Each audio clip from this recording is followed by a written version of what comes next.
Right, so we're reconvening our meeting and continuing our discussion of S5, and we have with us Allison Despathy from Danville. Yes, thank you so much. My name is Allison Despathy, and thank you, Chair Sheldon, for allowing me the opportunity to be here today.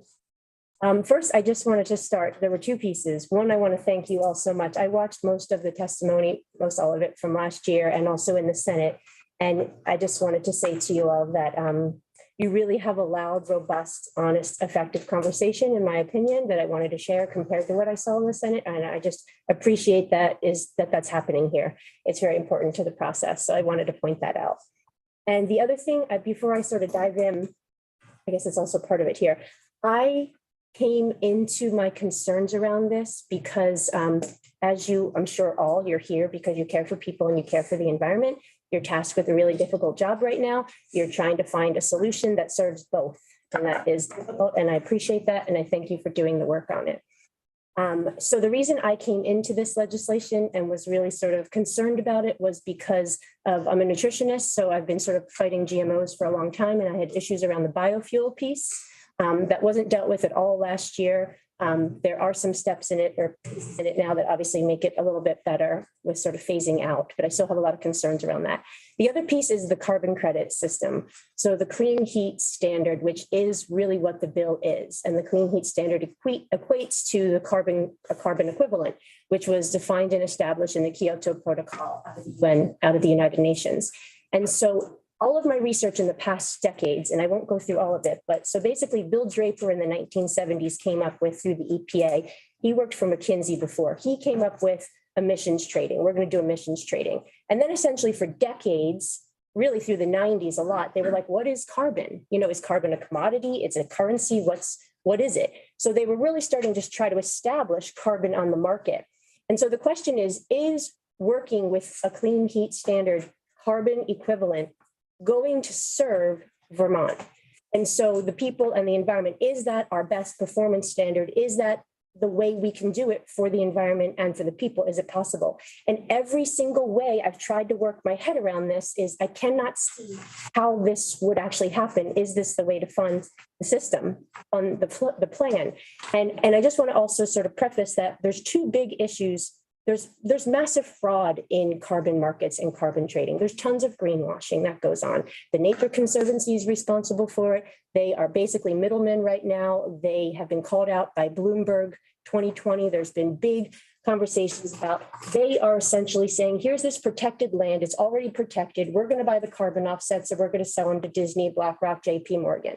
They're doing it here in Vermont as well right now. So I think we also have to be careful of like the history with the carbon market and how that's going to play into Vermont doing that. So that's what sort of brought me into this. I have three key concerns, and I'm just going to read so I can get it straight. And if I go too fast, just ask me to slow down. I tend to talk fast. I'm sorry. So there was a recent public records request that was made to the PUC and the DPS regarding documents related to the Clean Heat Standard Design Group, also known as the Clean Heat Working Group. The PUC provided the requested documents just this week. It's clearly evident for anyone who's been watching the Climate Council and subcommittee meetings that the Clean Heat Standard Design Group had conversations about the development and use of the Clean Heat Standard, the carbon credit equivalent, prior to the initial Climate Council meetings. This is concerning for many who've been watching closely and wondering why and how we ended up with the Clean Heat Standard as the answer, with no formal, transparent analysis, conversation, or debate regarding this option within the Climate Council itself. I have enclosed the public records in my testimony, which I will submit so you can all take a look at this. I encourage and hope that you can go through them. They're insightful. They might offer guidance for best action and potential amendments. Based on the documents and timeline provided, conversation around determining an option and discussions about whether they should go with an allowance or a standard happened in this separate group outside the Climate Council. The standard was decided within this group and then presented to the Climate Council as the path. It was then officially adopted, and there's no record regarding any robust analysis and conversation within the council on the Clean Heat Standard. It does not appear that the private meetings were shared with the Climate Council either. There was a white paper submitted to the legislator from these meetings. However, it does not appear that this was discussed with the Climate Council either. Yesterday, Charity Clark sat here and she discussed her support of the implementation of the clean heat standard as part of the climate action plan. She described that it was a well-considered policy by the Climate Council. However, acknowledging that the clean heat standard did not develop within the Climate Council and originated outside of the council is relevant and deserves scrutiny, in my opinion. In this clean heat standard group that met outside the council, Tom Nauer of the PUC, Don Rendell, Neil Lunderville, Tom Murray of VGS, Richard Cowart, Jared Duvall, and others were involved in these meetings of the Clean Heat Working Group. This legislation presents the PUC as an independent body tasked with creating rules and establishing this program, but it's clear that Tom Nauer of the PUC was on this Clean Heat Working Group. I fully understand the need for those knowledgeable in these areas to gather, brainstorm, but the different options were not then presented to the Climate Council of, hey, here's what we come up with, here's some ideas, let's go through this and decide what's going to work best for Vermont. None of this deliberation and decision-making seems to have been shared with the Climate Council in the meetings. This is relevant. Like I said, I attached. Would the Climate Council have supported the clean heat standard choice if given the options? At this point, we do not know. Due to this situation and the questions and concerns it surfaces, what many want to see is that the history of the development of the clean heat standard become part of the discussion at the legislature this session. What many Vermonters want more than any particular outcomes is an honest and transparent process, which based on these public records appears to be compromised. There's several meaningful quotes that came from the meeting minutes. From December 15th, 2020, Don Rendell of VGS. VGS has not yet seen reduction in fuel sales in service territory due to heat pump installations. Specifically, fuel use was not significantly reduced in VGS territory among those customers that received Efficiency Vermont rebates for heat pumps. March 9th, 2021, Tom Murray of VGS, quote, people who got heat pumps a few years ago have had no decrease in gas use, using mostly for air conditioning. They put a single head system in a house that would need multiple heads. We would like to help to get heat pumps out there, end quote. In my opinion, these warrant that legislator or PUC request to see the data from VGS regarding the clean heat pumps and their ability to reduce fossil fuel use. In other words, are these worthy as eligible measures in reducing carbon emissions and how they are currently working? Also, obviously, this is going to vary on can you get the right system put in the house? Who's the installer? Are they trustworthy? Do they know what they're doing? What's going on right now? It's going to cause a flood of installers. Are they going to do a correct job? Who's monitoring, regulating, overseeing that process?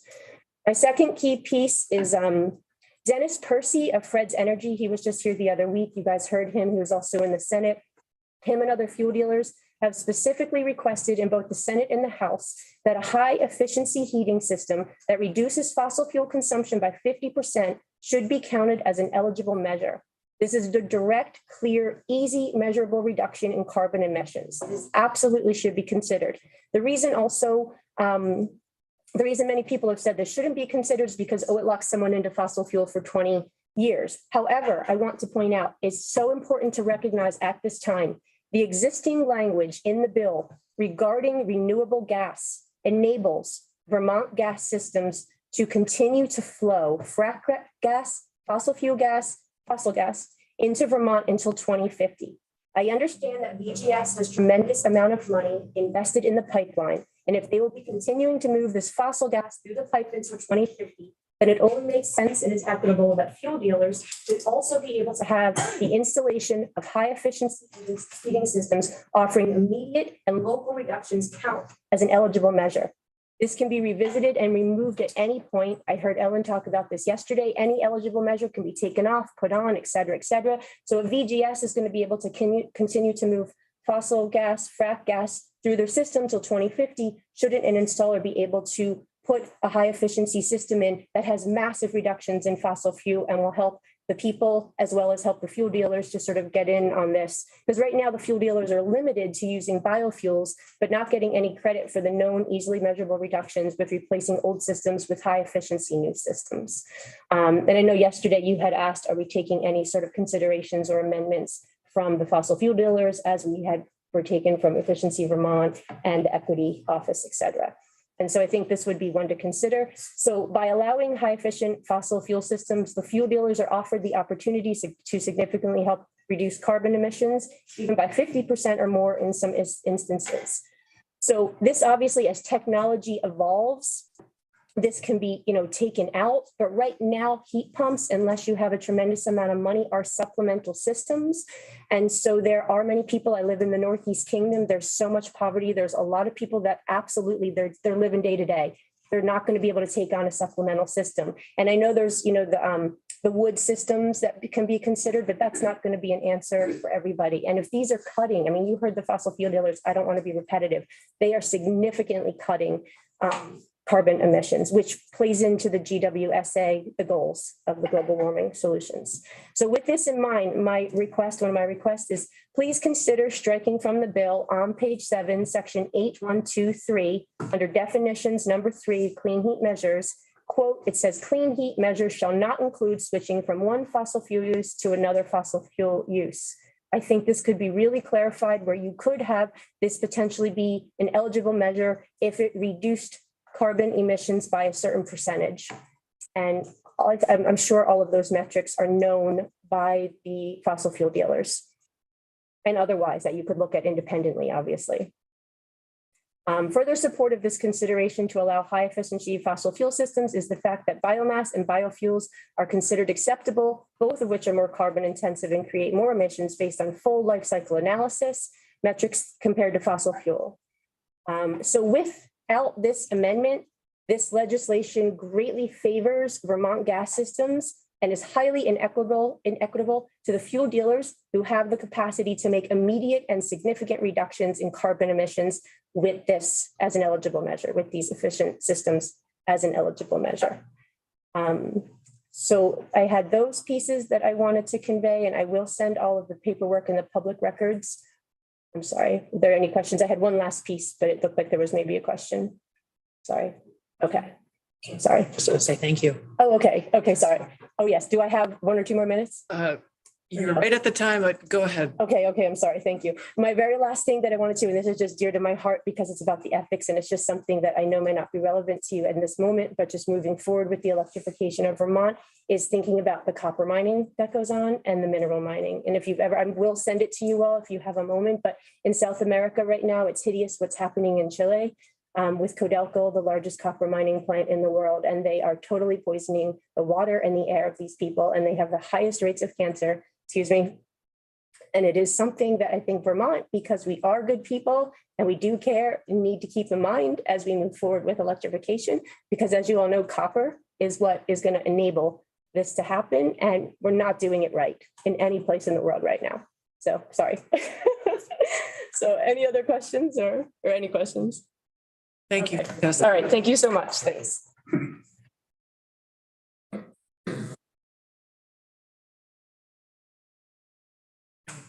Next up, we have Bill Driscoll. He in the room. He's coming into the room.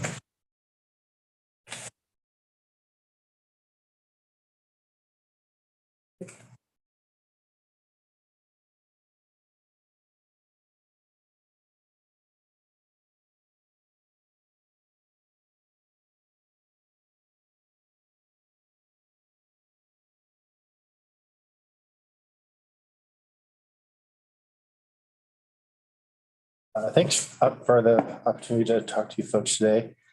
For the record, William Driscoll with Associated Industries of Vermont. We'd like to recommend you with regard to S5. I think you should have them. I think they're on the website, so hopefully you have them electronically. They're up under your name.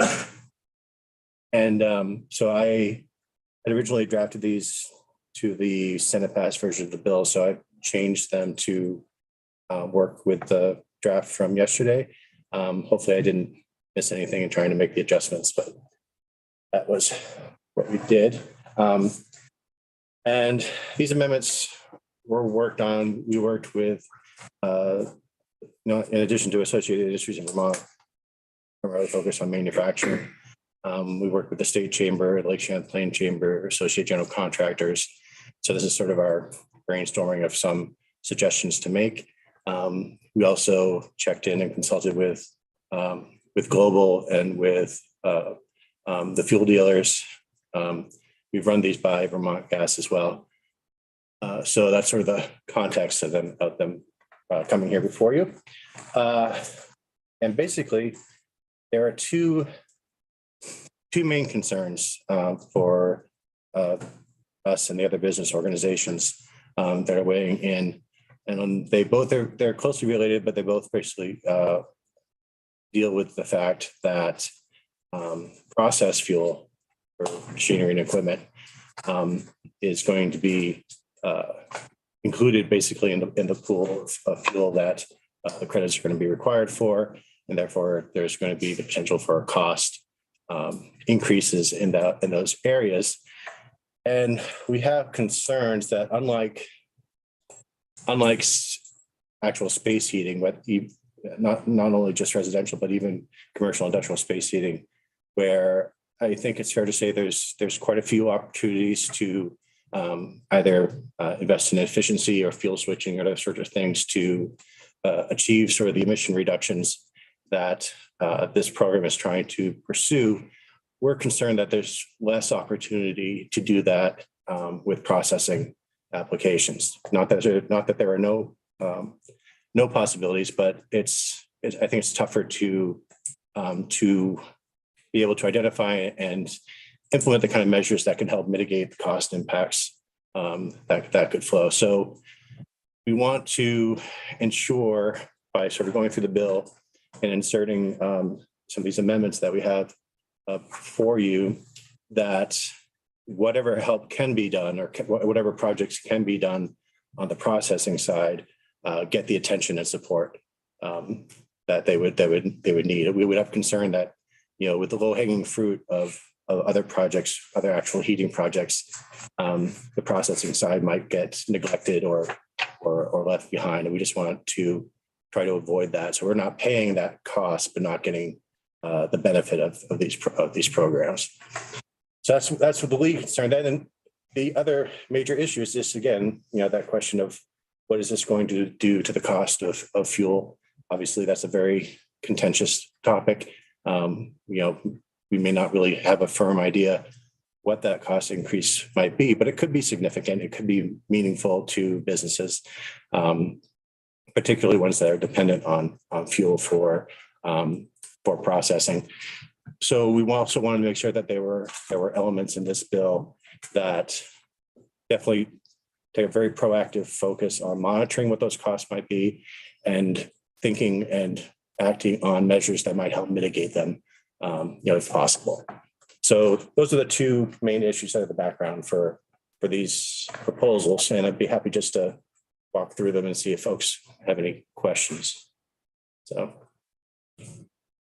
So the first one, and this might be maybe the most substantive change in terms of policy, but on page 5, line 1, basically our concern is with the provision that prohibits a qualifying project from switching from one fossil fuel to another fossil fuel. Now, there are very particular reasons why that's a concern for commercial and industrial customers, but I think arguably it raises some questions for all customers broadly, which is why we have sort of two options.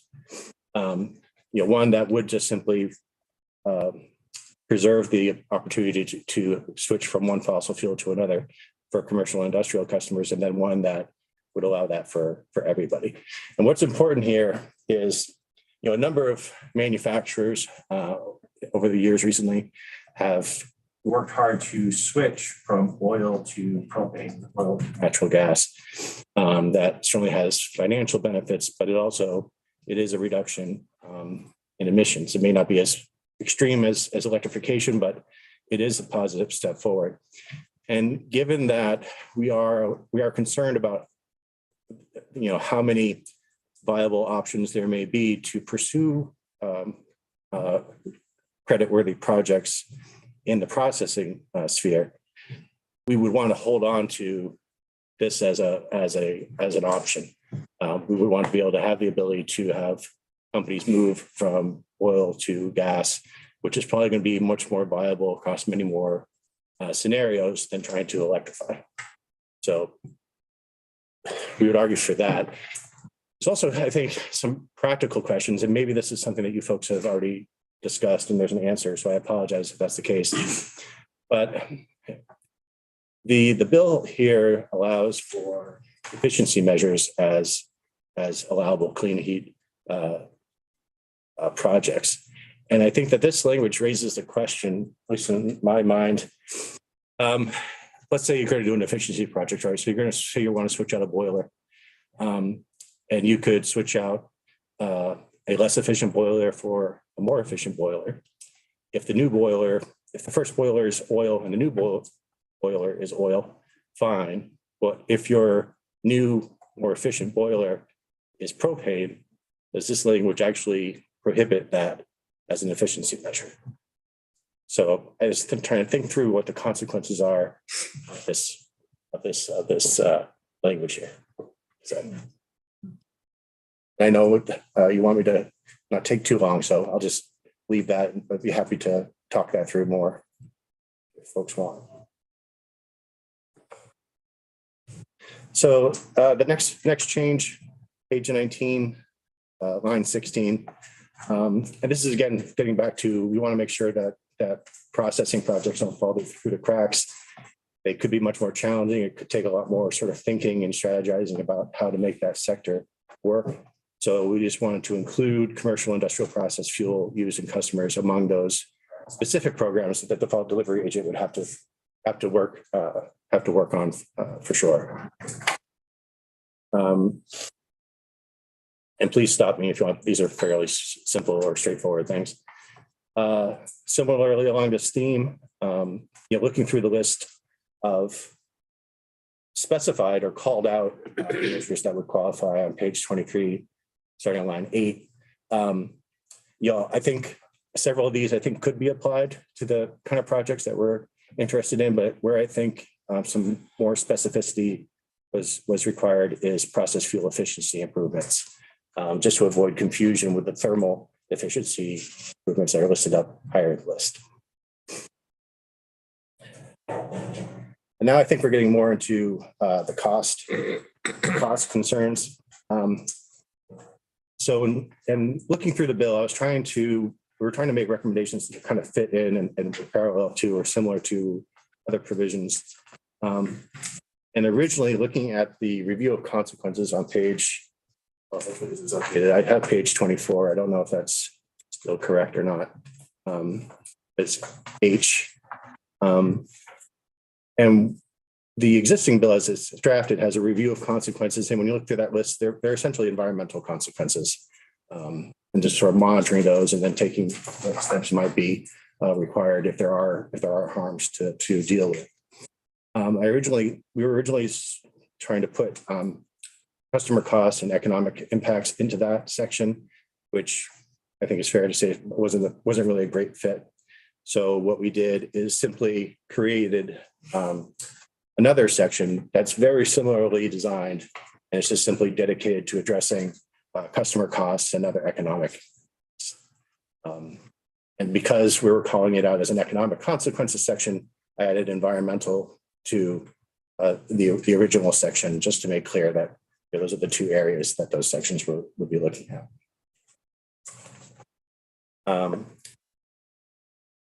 And then I think the last major thing or lengthy section is, as you know, there's language. It was originally a advisory group, but now there's language in the public outreach section about looking at equity issues. We would like to see a similar focus on sort of the economic and process fuel issues that we have concerns about. So basically, we're just suggesting adding in on page 35, line 18, those lists of things to try to work and help in the development of the program on. I condensed two of them, but basically it's 3 points. They're very similar to ones that are in there already about equity, and just have that encompass the economic and the processing issues that we have concerns about. And then finally, maybe the least significant one is because of our interest in having these topics on a higher profile and being dealt with directly, we've felt that the check back reports ought to also go to Commerce and Ways and Means. And I neglected to include Economic Development in the Senate. That would probably also make sense without this. So that's what we have for recommendations. I will say that we do support the idea of having some sort of authority for the commission to look at price caps. I don't have language on that. I think another party may be coming to you with language that would address that. So I'll just leave that for that possibility. One thing I will flag in talking to Vermont Gas, they raised a concern about the term process fuel in here because that can encompass, my understanding of their concern is that can encompass a number of things beyond simply oil and gas. I don't know if that really would complicate or make a problem in this bill, but I would just simply say that if that, to the extent that that might be a concern that folks want to address, I would just admit that that's very easy to do so in the definition section, just to make sure we're talking about, basically talking about oil and gas for processing fuels for the purposes of this bill in these sections. Thank you for your testimony. Sure. Members have questions. Representative Sibilia. Just one. Thank you for these. Thank you for coordinating with other groups. I just want to make sure that your groups are clear that there's no ban on fossil to fossil in the bill. So fossil to fossil will still be. It would not be an eligible measure. Right, but it's still, so there just wouldn't be a credit for it, but it's still possible to go to a cheaper or a more efficient. Yes, and what our concern about is that it wouldn't qualify for the credits, therefore it wouldn't be able to go toward mitigating costs. But more efficient would use less fuel. Yes, but we also wanted to address the impact of the credit system. Thank you. Thank you. Mm-hmm. Thanks. Others, questions? All right, thank you. Sure. Thank you.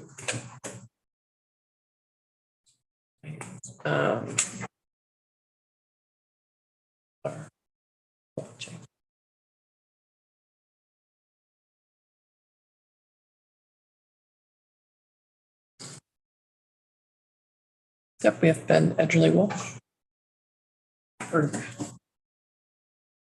Welcome.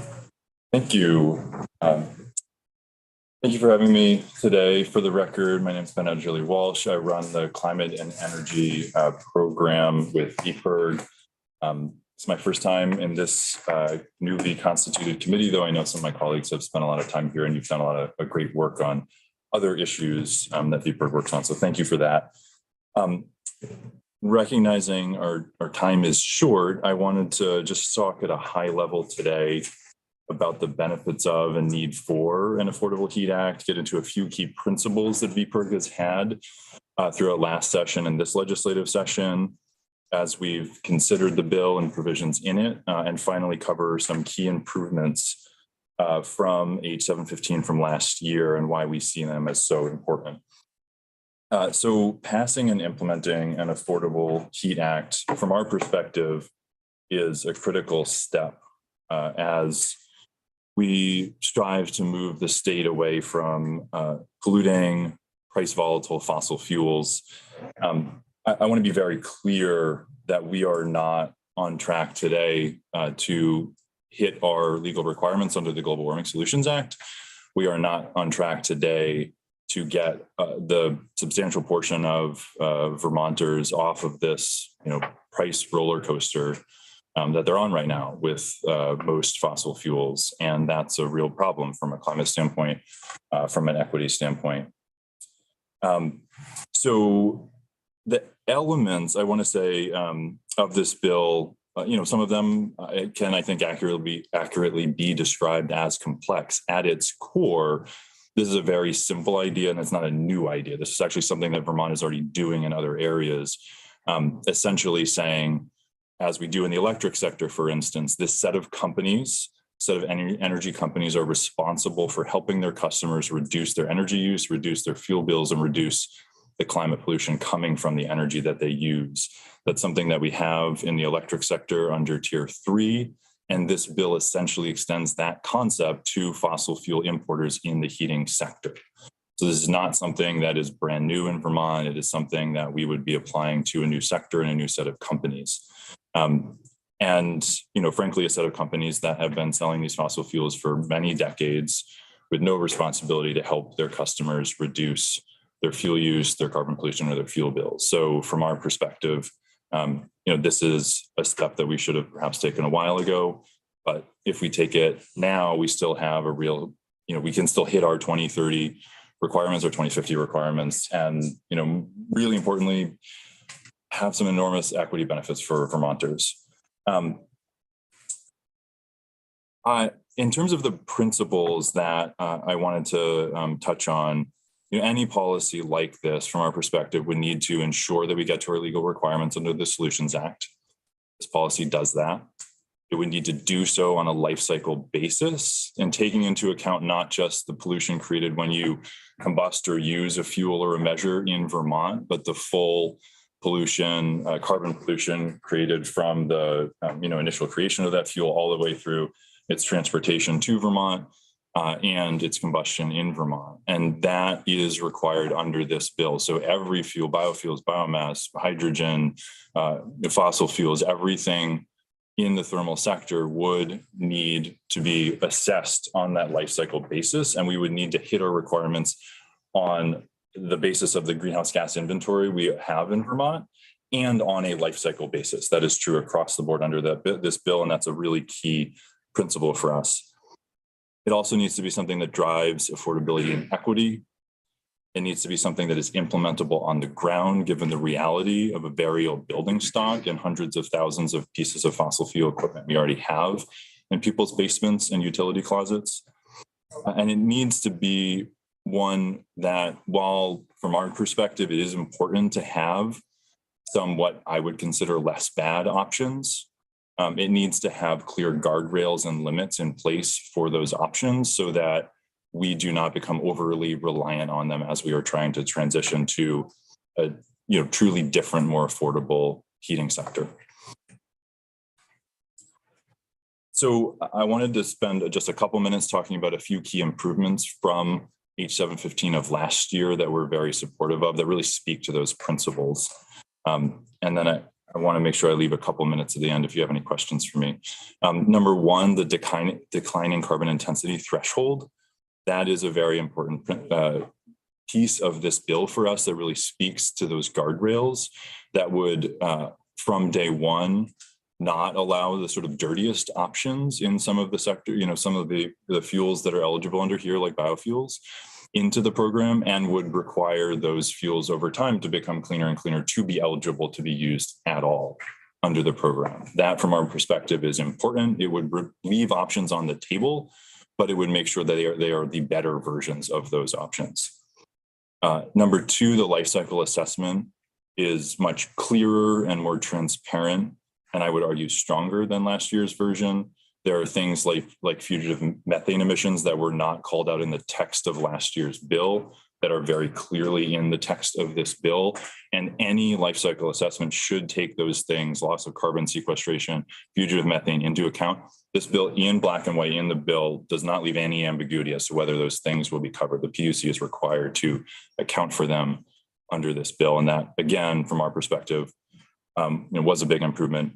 From an equity and affordability standpoint, the addition of the requirement for eligible measures, that half of the substantial amount of clean heat measures being delivered to low and moderate income Vermonters need to be installed measures that reduce their energy costs over time.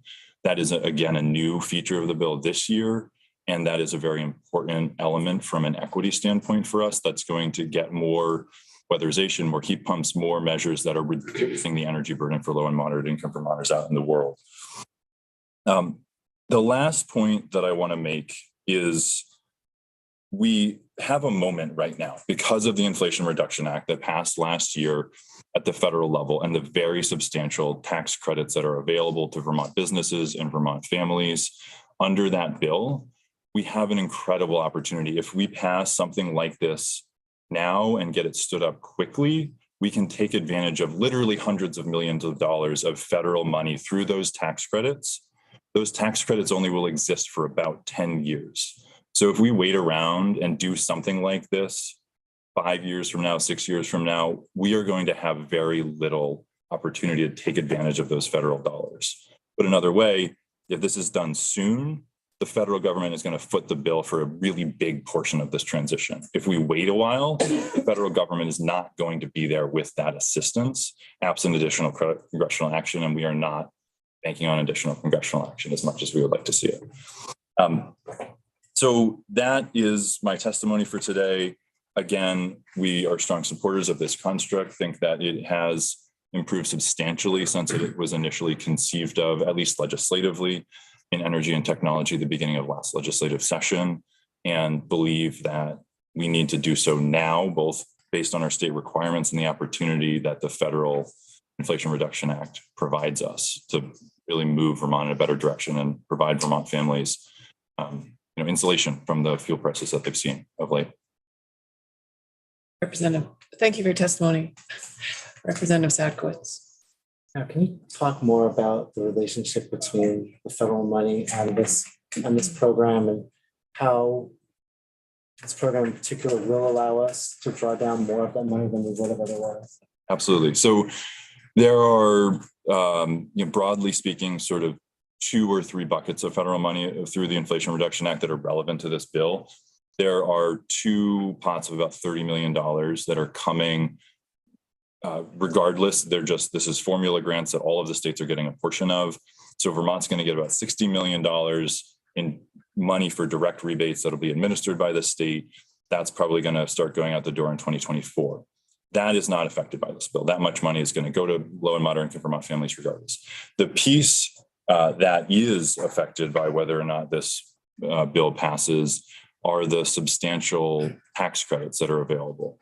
For individual households, there are tax credits of 30%. It's a little complicated. There are some, caps on specific types, up to 2,000 for a heat pump, up to, different dollar figures for different technologies. But essentially, for just about everything eligible under this bill, there would be a 30% tax credit that a Vermont family could take advantage of. There are also tax credits for businesses. They're structured a little bit differently, but they're also very generous if you meet prevailing wage requirements. And again, are eligible, for essentially everything that's part of this bill.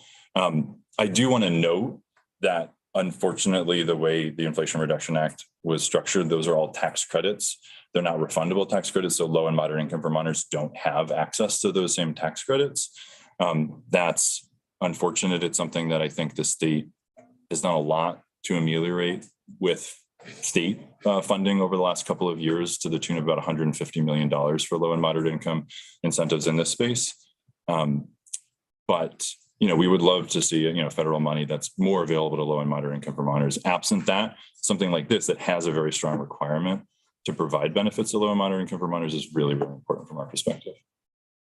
I guess I still don't understand how that money, which you're saying would really only be available to folks who have enough income to have taxes that can be offset, how this bill allows them to make better use of that money. So this bill at its core is going to require the creation of new incentives in Vermont through the clean heat standard from the obligated parties, the fossil fuel importers, because there will be additional incentives in Vermont that are adequate to get enough of this activity done in Vermont in order to actually hit our requirements. With more Vermonters installing heat pumps, weatherizing their homes, and doing all the other things envisioned in this construct, more Vermonters will be able to take advantage of those tax credits. Essentially, more Vermonters doing those things means more of that money is going to flow into the state. If you look at what's been modeled as business as usual,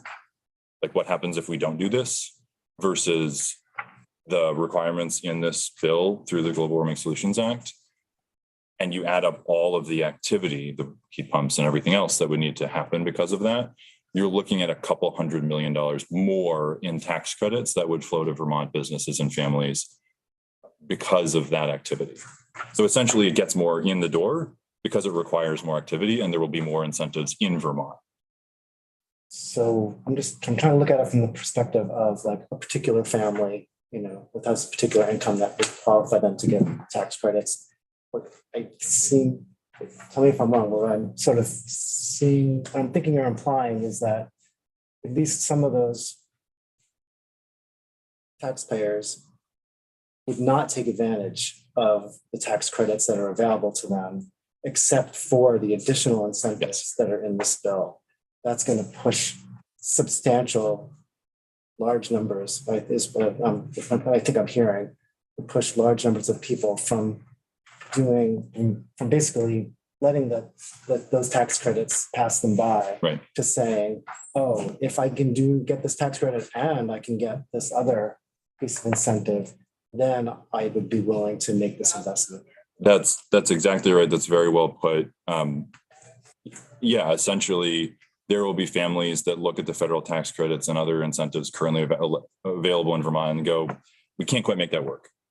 But then with this additional incentive, the additional incentives created under this program, they'll look at it again and say, oh, actually, we can make that work now. And then they will be able to avail themselves of the federal tax credit in addition to the incentives provided through the clean heat standard. So yes, you articulated it very well. All right, Representative Clifford. Thank you, Madam Chair. Thank you for your testimony. So say if someone wanted to take advantage of the tax credit system, what's the avenue for that? What organization would you go through when you need to sign up?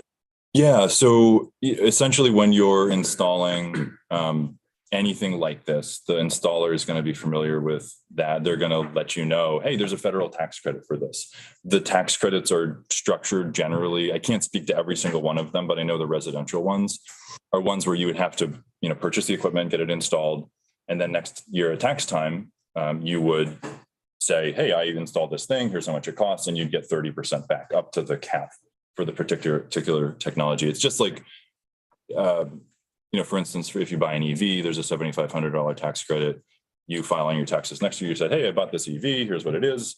And then you get $7,500 taken off of your taxes. It's the same thing, but just for different measures. The installer is obligated to give this information to the customers? I don't believe there's any federal requirement to inform people of the tax credits, but I would be very surprised if installers are not, because makes it that much more likely that people will buy it. Okay, thank you. That's what happened to me. Somebody didn't tell you about the tax credit, or? No, they did, because it was in their interest. Oh, yes. Because then I said, okay, I'll buy your boiler. All right, Representative Smith. Thank you. These incentives, people aren't going to know how much of an incentive they're going to get. If, say, for example, I've got a 30-year-old oil burning furnace right now. If I was to replace that, it would be the least expensive route for me to take. I could replace it for probably $1,200 if I do the work myself. I won't get any incentive for replacing an oil furnace with an oil burner, will I? That's correct. Okay, that's unfair, but that's okay. I'm wondering, you get a family living in a 100-year-old house like my own. If they decide that they want to go with a heat pump, and the heat pump that someone comes and looks at, Fred's Energy will go and look at their house and tell them, well, with everything that you need to do with the wiring, exchange, everything, it's going to run you probably $10,000 or $12,000 to do it correctly. Do they know how much of an incentive they're going to get? Once this is implemented, yes, they would, but the installer or the default delivery agent, whoever they're working with, would have to provide them that information. And it would be in their interest to provide them that information, because they would have a legal obligation to achieve a certain amount of activity. Okay. So they would sorry, go ahead. If this is a low income family, say a family of four with making $42,000 or $43,000 a year, do you have an idea? Is this incentive of a $12,000 heat pump system going to be $10,000, or is it going to be $1,500 or $2,500? So because if it's $2,500, this poor family is not going to be able to afford to kick in $10,000 of their own money or $8,000. Agreed. My answer to that would be the incentives will have to be adequate to generate the amount of activity that the bill requires. And so it would actually require very substantial incentives for the lowest income Vermonters, and more substantial, but not, quite as high for moderate income Vermonters. I'd also, I'll leave it there. Okay, one last question. Why wouldn't VPERG look at incentives for someone, my oil burning furnace right now, I clean it every year. It's fairly efficient, I think. If I put a new oil burner in, it's probably going to be twice as efficient as this old dinosaur I've got in my basement right now. So why wouldn't that be supported by VPERG if I'm looking at trying to conserve energy by putting a better burner in? So I guess I'd have two answers to that. The reason that we don't support incentives for that kind of activity is, if you're looking at the lifespan of that furnace, it's probably going to be in operation past 2050. And as we have these requirements in 2050, both from the standpoint of climate science and the pollution reductions we need to achieve and legal requirements as a state, from our perspective, it does not make sense for the state to actively encourage people to install equipment that we know will need to be phased out in order to meet those requirements. Now, that does not preclude anyone from doing that, as you say. And I do want to note one other thing, the sort of second answer for that is, if you have a furnace that is 20 or 30 years old, i.e. old enough for it to need a replacement, any new furnace is going to be dramatically more efficient than that. And the marginal efficiency over the sort of the energy standard versus the Energy Star level is relatively small.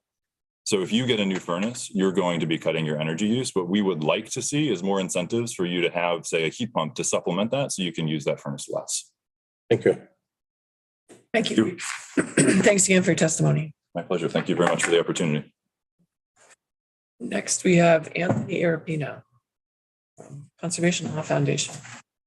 Good afternoon. And for the record, yes, Anthony Arapino from the Montpelier Advocacy Center of the Vermont Conservation Law Foundation. It's nice to follow Ben because he has basically covered a lot of the same ground as I cover. And I just want to call your attention to the fact that I have fully written comments that have been submitted to the record. So I'm going to be cutting back on a lot, and I would hope that you can look at the written comments for the full extent of CLF's position on the record. So on behalf of its members, CLF has advocated across New England for adoption and ongoing implementation of enforceable greenhouse gas reductions, and that includes the Global Warming Solutions Act. I'm here today to urge that Vermont lawmakers take another important and meaningful step on the path toward lowering our greenhouse gas emissions and complying with our obligations under the Global Warming Solutions Act. The pollution reduction deadlines in the Global Warming Solutions Act are not arbitrary. Some have said that, and I couldn't disagree more. They are a rational and arguably long overdue response to the catastrophic signals that our climate is sending us as extreme weather in Vermont and the world over increases water pollution, disease, property damage, and economic disruption. The latest report of the world's leading climate scientists affirms that we must make dramatic greenhouse gas pollution cuts by the mid-2030s to stabilize the climate upon which our safety, our health, and our happiness ultimately depend. And I've cited to that latest report in my testimony.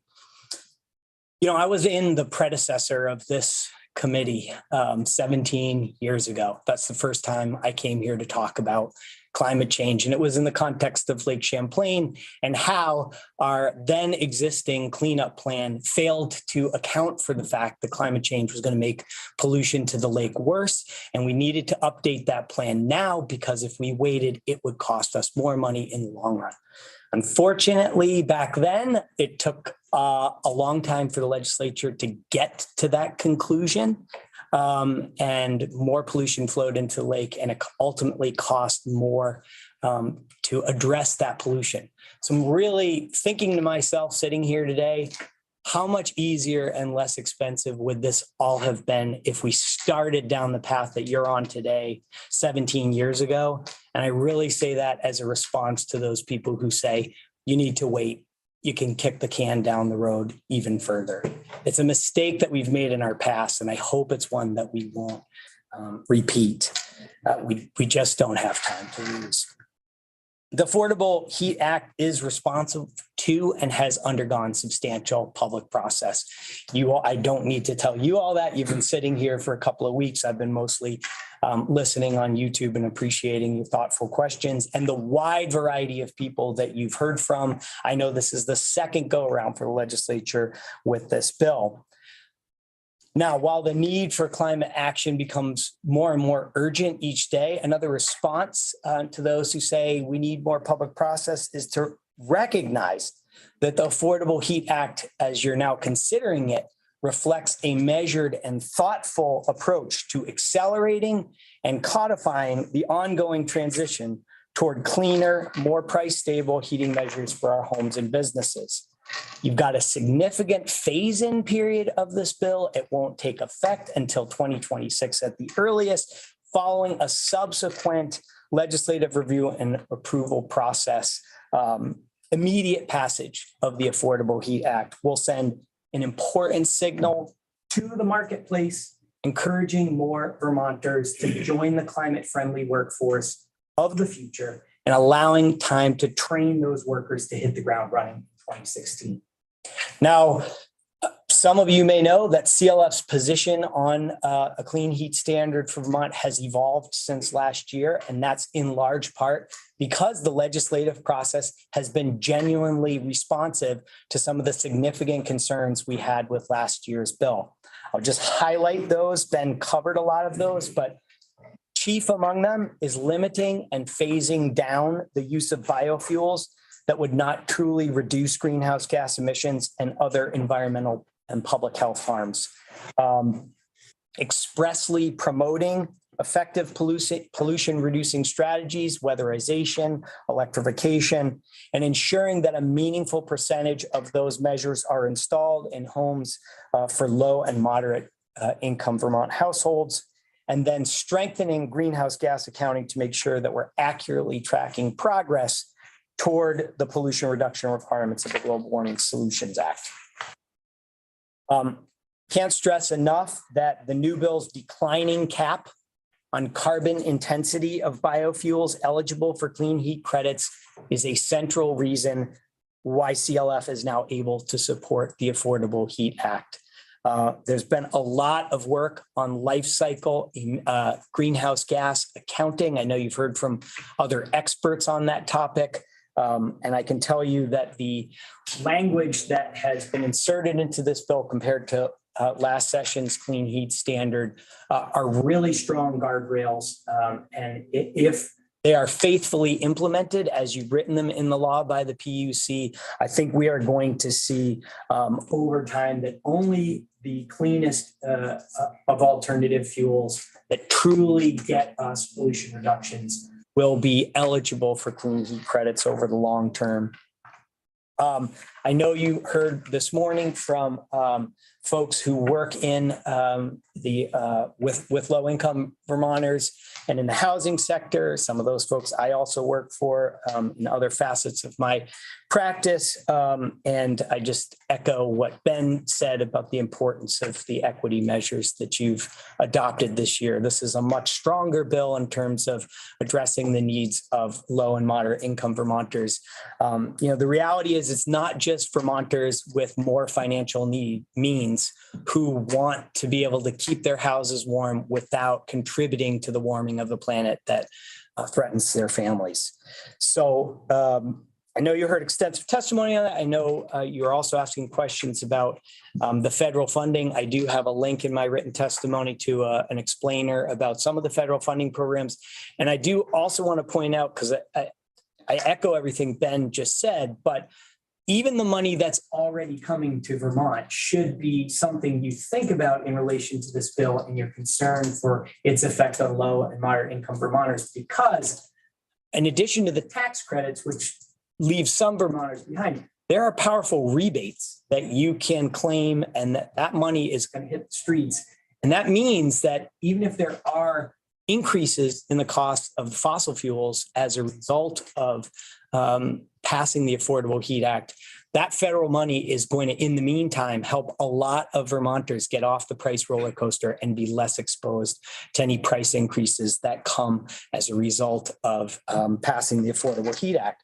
But as currently drafted, S5 also includes an important relief valve that allows the public service for good cause, which includes unduly adverse impacts to low-income Vermonters and to small businesses. But it includes the authority for the PUC, and I understand you're thinking of extending the amount of time that the PUC can exercise this authority, but to basically say we're going to back off on some of our credit requirements temporarily, as long as we can keep on track for the long-term goals, to soften some of those transition price issues if they should in fact occur. So we've been very sensitive and very thoughtful on that. We know that the federal funding is finite. We know it's going to taper off, and that some of the activities supported by that funding will taper off as the funding runs out. And so this funding cliff, it sends a very troubling signal into the marketplace, particularly for workforce development. And passing the Affordable Heat Act that says we're not going to take our foot, well, I shouldn't say foot off the gas. That's a bad pun in a climate change discussion, but Great pun. we're not going to back off on our commitment to things like weatherization and electrification and geothermal when the federal money runs out. We're going to follow through on this commitment. So if you're a Vermonter contemplating a career choice in the workforce of the future, rest assured that there will be plenty of work for you to do in the future. That's an important interplay in those funding sources. So, the path to a more stable climate is a long and steep one. Passage of the Vermont Affordable Heat Act is going to keep us moving onward and upward. On behalf of the Conservation Law Foundation, I respectfully ask that you please pass a strong Affordable Heat Act so we can increase Vermonters' options for access to cleaner and more affordable options without further delay. And thank you so much for the opportunity to come in. I know you've heard from a lot of people, and I do want to stress there's a lot more I had to say, but I'm trying to be respectful of your time. I put it all in writing and it's all on the record. Happy to take any questions. Thanks for your testimony. Representative. Thank you, Madam Chair. Thank you for your testimony. Thank you, sir. Just a question. What would the CLF's position, say we didn't meet the standards, say we couldn't meet the Global Warming Solutions Act standard, what would the position be of the CLF? Well, I don't like to deal in hypotheticals because I hope that you will pass the Affordable Heat Act and that will reflect best efforts towards meeting those targets. And it's possible that even if you pass the Affordable Heat Act, but you don't take enough action in the other sectors, that CLF would, on behalf of its members, invoke the Global Warming Solutions Act and, ask for action from the judicial process. We keep all options on the table to promote public health, protect the environment, and preserve our communities. Certainly, the Global Warming Solutions Act is a powerful legal tool, but we're here today. We've not just shown up here today. We worked in the Senate. We've been working for the last year with the EAN working group and with other stakeholders. So our first preference is always to be a partner, to be a collaborator in your efforts as the policy leaders of Vermont to achieve those reductions. And so that's why we're invested in your process, why we're encouraging you to move forward with it. Thank you. Thank you for the question. Thanks for your testimony. Appreciate your time. Next up, we have Johanna Miller from VNRC. Good afternoon. I hope you're not waning. It's a long day and you guys are doing a lot. But I'm very glad to be here with you today. I'm Johanna Miller. I lead the Energy and Climate Program at the Vermont Natural Resources Council. We're sure you've met many of my colleagues in the past. I have not had the privilege of being in your new and newly reconstituted committee, so it's great to be here. So my work on the energy and climate program is informed by the work that I get to do at the local level, helping to coordinate the statewide network of town energy committees and the important work that they're doing in partnership with their communities. I am also the appointed environmental representative to the Vermont Climate Council. And I've been at VNRC for about as long as Vermont has had pollution reduction goals and statutes. So it's a really long time. That's why you brought us this. Yes, and I'm going to reconstitute my testimony just a little bit because unsurprisingly, I share and support the testimony of the folks who you just heard from, folks that I get to work with a lot, Ben Edgerly Walsh of VPIRG, Anthony in his role at Conservation Law Foundation. We collaborate broadly as a council on a lot of different issues. And to be honest with you, I wanted to start first by saying and just recognizing all the important work that you've been doing in this committee.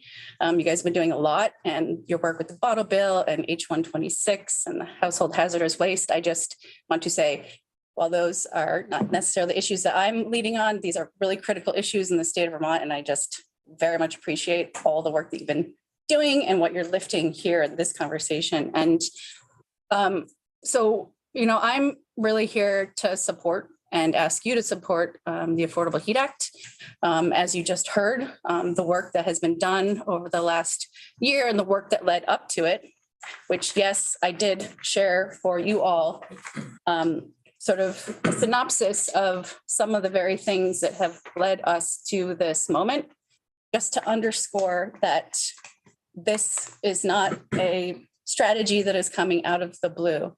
Vermont has been doing a tremendous amount of work to figure out how are we going to make our, how are we going to do our part on climate change? Again, goals and statutes since 2005, that catalyzed a series of explorations, which I don't need to go through in terms of the list that you're seeing here, but we have had 3 climate councils. We now have a Vermont, Climate Action Office and a climate council that is operationalized in state government. I very much appreciate the work that this body has done to make that possible, because we are in a predicament when it comes to climate change, and that has costly consequences, not just for people's pocketbooks, especially in a state that imports every liquid drop of the stuff that is driving the crisis. But I actually just want to underscore the importance of taking action because of the fact that it's not going to get harder. It's not going to get, easier. It's not going to get less costly. And it's really young people and future generations who are going to bear the burden of insufficient and ongoing inaction. And so what you're talking about and looking at before you when it comes to S5 is the, again, result of almost 2 decades worth of work. And all of the work that you see here in terms of the different task force commissions, analyses, it generally all points in the very same direction, which says without some sort of regulatory or policy framework or ongoing, consistent funding source, we're never going to be able to meet our legally binding pollution reduction requirements with any certainty. And so we are supportive of S5, and we very much appreciate, again, as you heard from folks previously, all the work that this body has done, that others have done. We have participated in processes to try and really balance a lot of very important considerations when you're talking about a new program that is designed to make certain pollution reduction progress gradually over time in a cost-effective, equitable manner. And that is what S5 is designed to do. It's designed to set a gradual ramp and a transition for Vermonters and Vermont fuel providers to begin to move off of the fossil fuels that we import and that we have absolutely no control of over their price and their availability. And I think that fundamentally is one thing that I just want to underscore. I mean, you heard from Anthony. You're, I'm sure, well aware. I mean, you're probably going to hear more. You've read the Intergovernmental Panel on Climate Change's latest report, I'm sure, or you've seen the headlines. They're terrifying. their latest headliner is act now with urgency or it will be too late.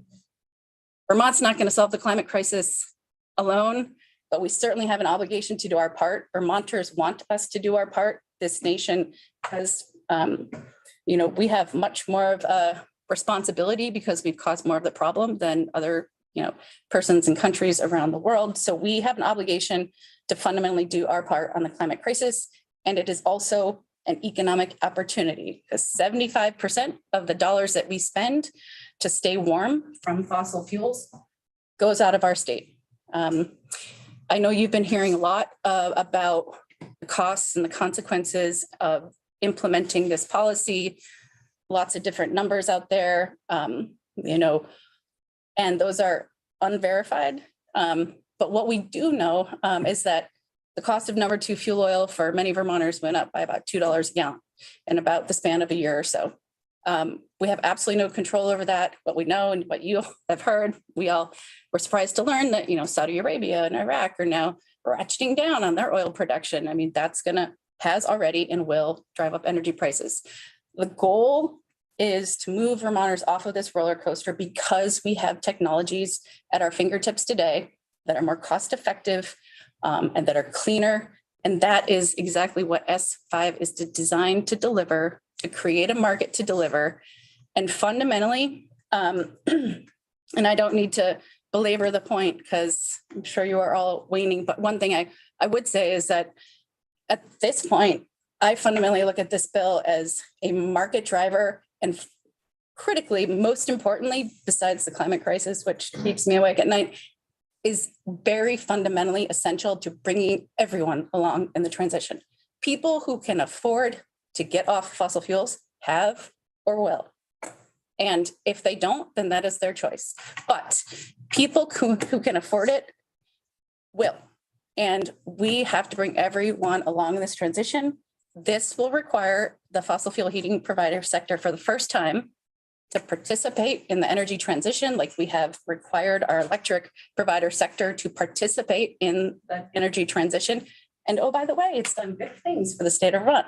It's saved Vermonters money and it's a cleaner portfolio. So we have more work to do in the electric sector, but we have made progress by design because we have required the electric sector to participate in the transition.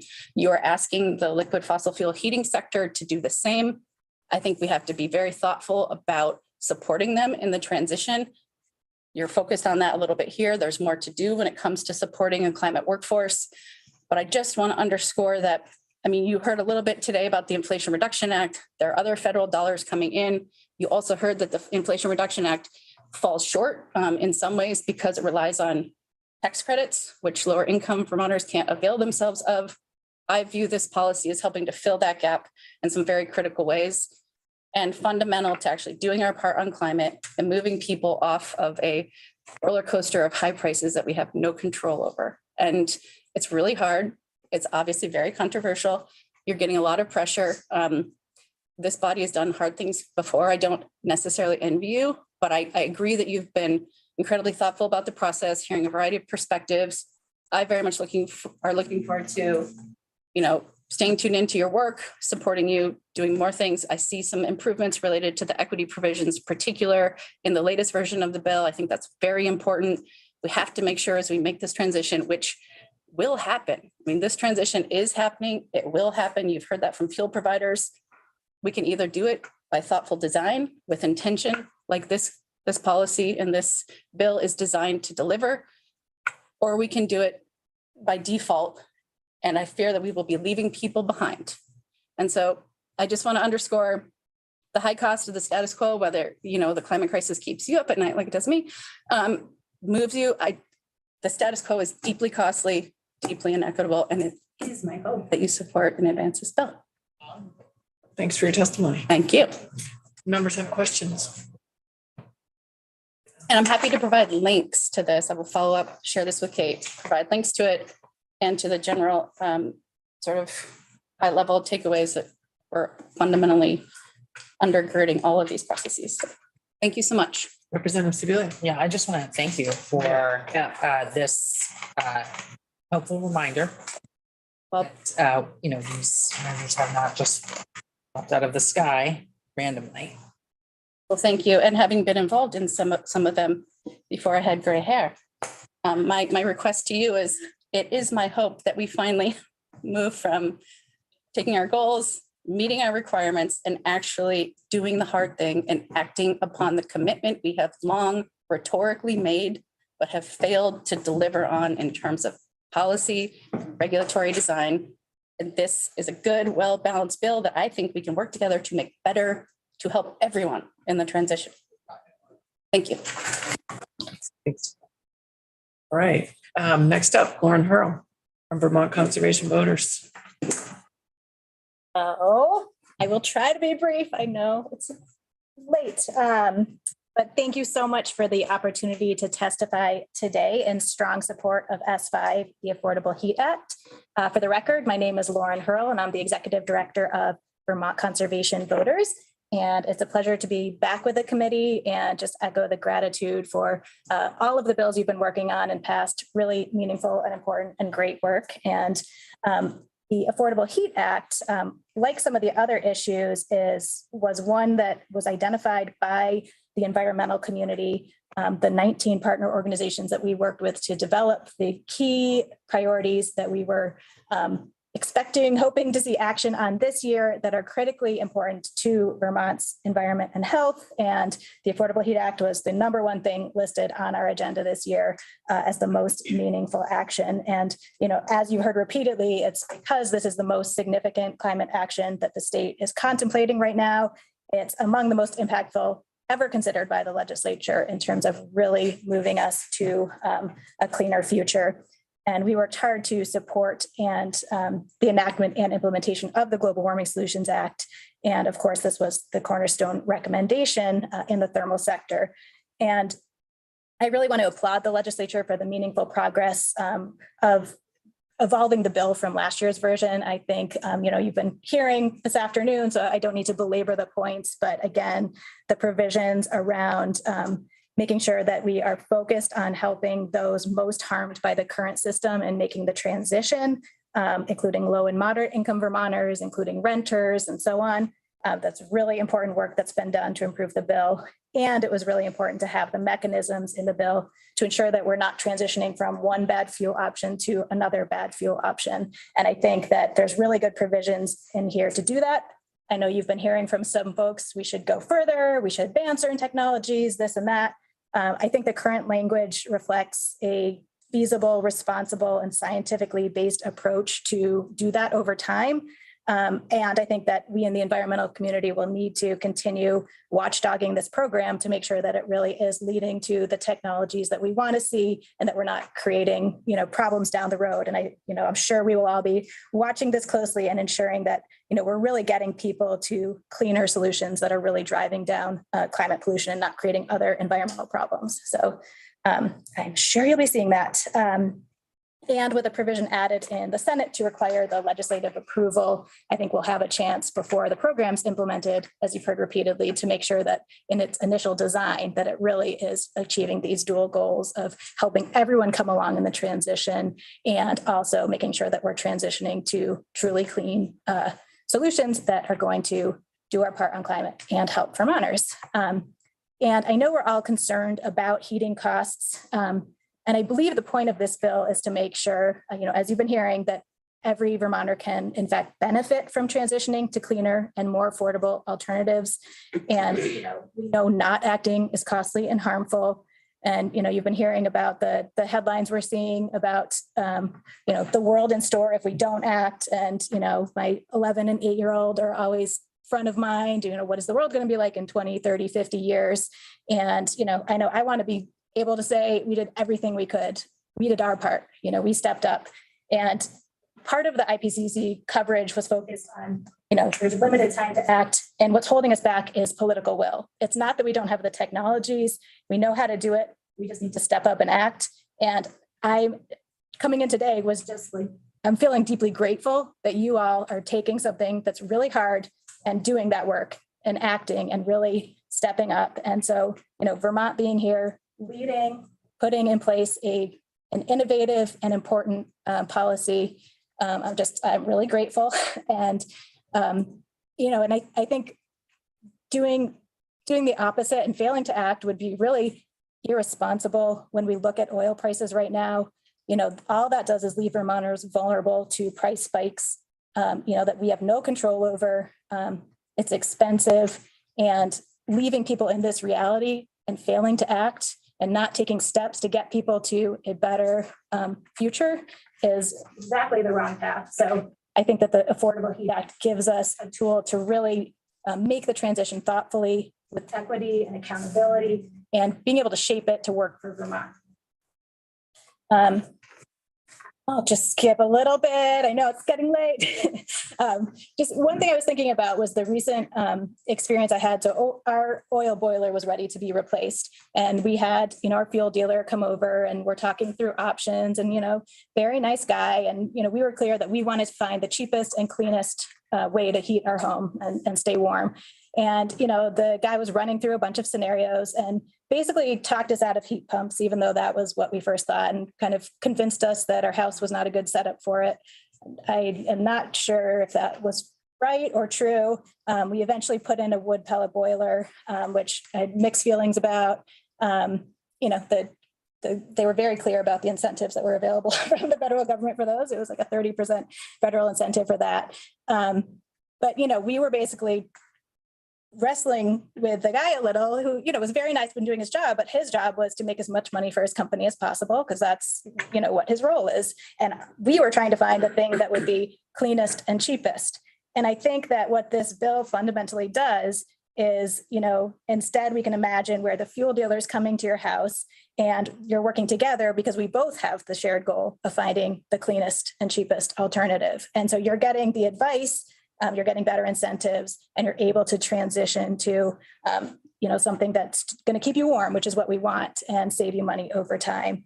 In my work, I talk with Vermonters all over the state. I do a lot of work with voters. Climate change was a top issue in this past election, as it has been for a number of years. There was a lot of people running on climate action platforms. Those people overwhelmingly won their races. The people who were literally running on a platform of climate change is too expensive. We can't afford to act on climate. Those people overwhelmingly lost their races. It was not something that Vermonters were compelled by. I think there's very much, as we all are feeling and working on, is how do you bring everyone along? How do you not leave people behind as we make the transition? And I think that's what this program is really trying to do. But just not doing our part and stepping aside. Voters consistently are calling for climate action. They want to see people step up.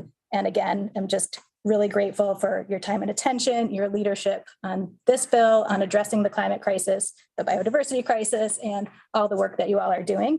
And I would be happy to answer any questions. Thank you for your testimony. Representative Logan. Thanks. Carbon intensity scores. Just want to make sure that we hear from some of the folks who have been working so hard on this bill for years, where carbon intensity scoring is concerned and the life cycle emissions analysis of and the schedule for fuels is concerned. Do you believe that the way that this bill is currently drafted in those sections is sufficiently protective to ensure that we don't develop an overly large market for biofuels that are sourced from places that we might consider environmentally or even, justice detrimental locations? Yeah, I think that the way it's structured with the ratcheting down carbon intensity over time, in part, you're sending that market signal. So if you're a Vermont company, then making big capital investments in something that in a few years you're not going to be able to use anymore makes no sense.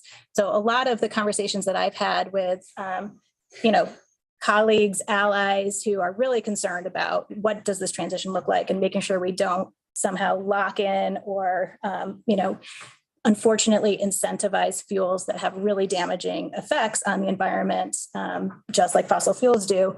And, I think that the structure does the job of giving time for the transition, but making clear that we do not want to be moving to damaging alternatives, and some of these terrible biofuels that are devastating parts of the world. And so I think it's sending the right market signal by being clear that that's not the future of what Vermont heating and putting in technology is not a good investment because it could become a stranded asset. So I think it accomplishes it. Again, I think we'll be watching closely and making sure, and how is this really playing out, and how's everything incentivized? And, there's always, you can always look at it and make sure it's really doing what we think. But I think that the structure does the job of sending that signal, paired with all the considerations that the PUC needs to look at with, the other environmental impacts. I think having both of those together give me comfort that we're going to transition to the right kinds of technologies that are really cleaner over the long run. Thank you. Other questions? Thank you for your testimony. Thank you so much. A long day. Right. Yeah. Oh, shit. I'm out. All right. So Avram, we're still in committee, and thanks for your testimony. We are on tomorrow after the floor. It's listed as 15 minutes after the floor with Ellen on this, and then we're going to have a kind of a hearing on the trapping rule that the Fish and Wildlife Board is considering. I believe they considered it this week. We'll get an update on that in the afternoon. So we'll see you all after the floor tomorrow.